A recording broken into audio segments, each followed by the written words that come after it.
I'd like to start my talk with a pretty personal question. Now, when I ask this question, I don't want you to answer it out loud because, as I just said, it's very personal. And you may not want your shoulder partner to know the answer to this question, so keep it to yourself, but I want you to think about this.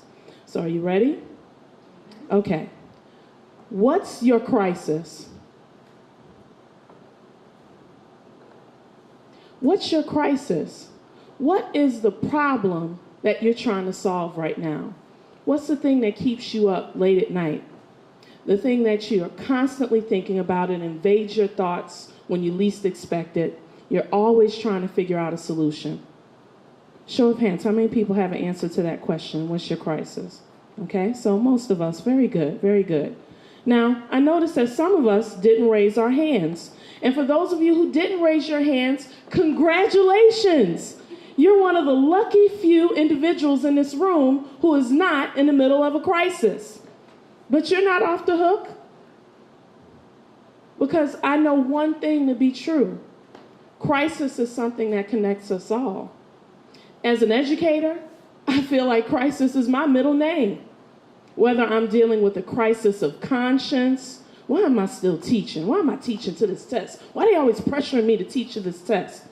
Maybe it's just an everyday crisis. Hey, Bobby, can you please sit down for 5 seconds so that I can teach this lesson and keep my job and feed my children? Right? As educators, we know crisis. So if you were one of the lucky few who didn't raise your hand, then what I want you to consider is we're all involved with crisis in one way or another, right? What I believe is that every single person in this room is either coming out of a crisis, in a crisis, or headed towards a crisis. So if you didn't raise your hand, then I want you to ask yourself this: what was my last crisis? Or what's the crisis on the horizon? Now, does everyone have a crisis?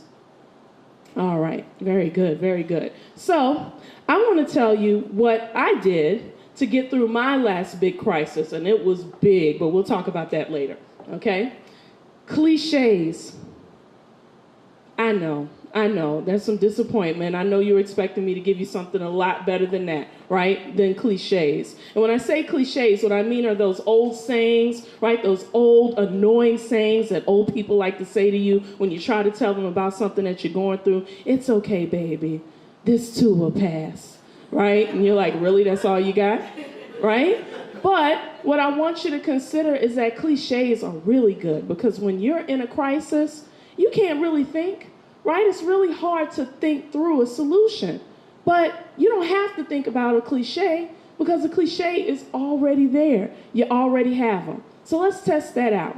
I want you to turn to your shoulder partner and I want you to tell them a couple of your favorite or least favorite cliches. I'll start you out with another one. If it ain't one thing, it's all right. So go ahead and talk to your shoulder partner about that.